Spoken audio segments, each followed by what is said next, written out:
Hello everyone, my name is Arif, and in this video we're going to talk about arrays in Java.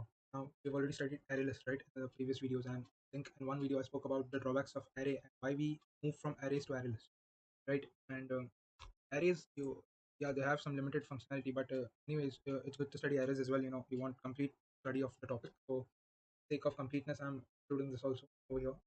Let's get started. Just create a new project. So you go to File, New Java project, give it a name, right? Arrays, just click finish. You can see here the directory structure. You have a source package, create a new class over here. Call it as app. This is the runner class, as you know. In app you have the main method, so we are going to type the main method. Okay, now first, I just realized I haven't told you this. So whenever you want to write public static void main, I just see people, they kind of write public and static, and they just type it completely. Guys, we are using the IDE. Okay, we are not in college and using text editor. There are some benefits of the IDE, and you may have realized that sometimes, even for sysout or system.out.print, I never write it. I use some shortcuts, and I want you to know the shortcuts as well. So shortcut for writing the main method is just write main and press control space. You can see the list is populated and just like this. Already have it.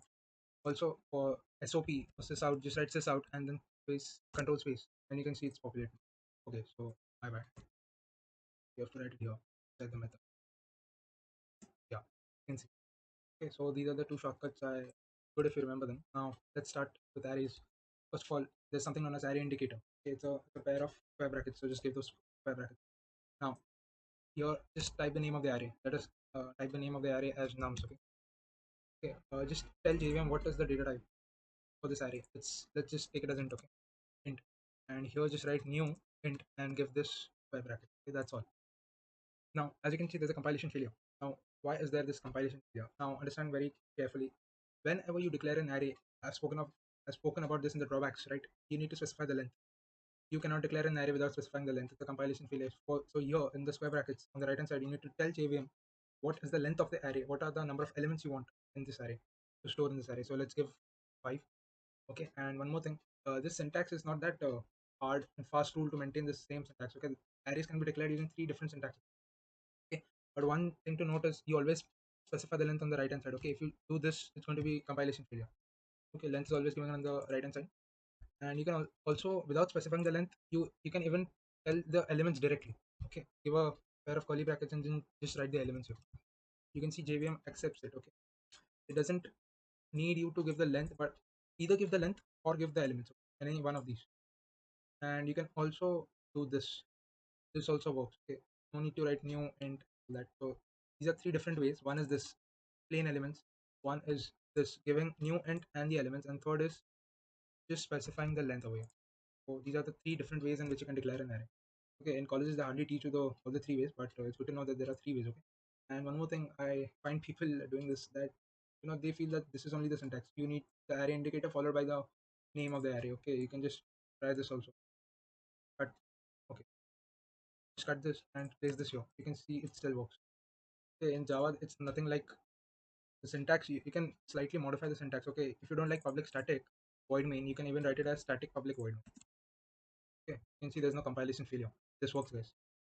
Okay, half the people, they start thinking, is this right, and this is an error. How can you write static public? It's public static. They are used to that one route which is taught to them, and they never try out different things. So it's good to know that all this exists. Okay, static public works. Now, okay, kind of deviated from the topic. Now we'll get back to arrays. Now you need to specify the elements. Okay, so as you know, they begin from index 0, so you can write nums 0 is equal to 1, so on. You can just populate them, populate the array. Okay, okay, now I've made an array of 5 elements, and I've specified 3 of them. So let's just display them using a for loop. Here you give the name of the array, and here you just mention the data type and one dummy variable. Okay, and just sys out 5. So if you just run this, you're going to see that the output is going to be 0 1 2. Oh, sorry, 1 1 1, 3 times 1, and these are the default values for int, right? If you don't specify the last and second last element, JVM is automatically given the default value for it. So that's how you work with arrays. And one more thing to note, the length of an array, guys, there's a class known as arrays with an s. Okay, array with an s, arrays, and in that the length of the array is a final variable.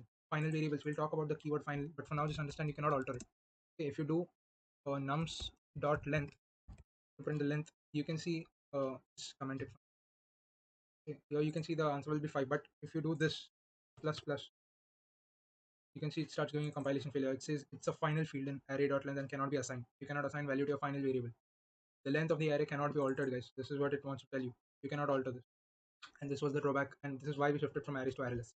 So I think this is a brief introduction about array. This is good enough, and I hope you liked it, and we'll meet in the next video. Thanks.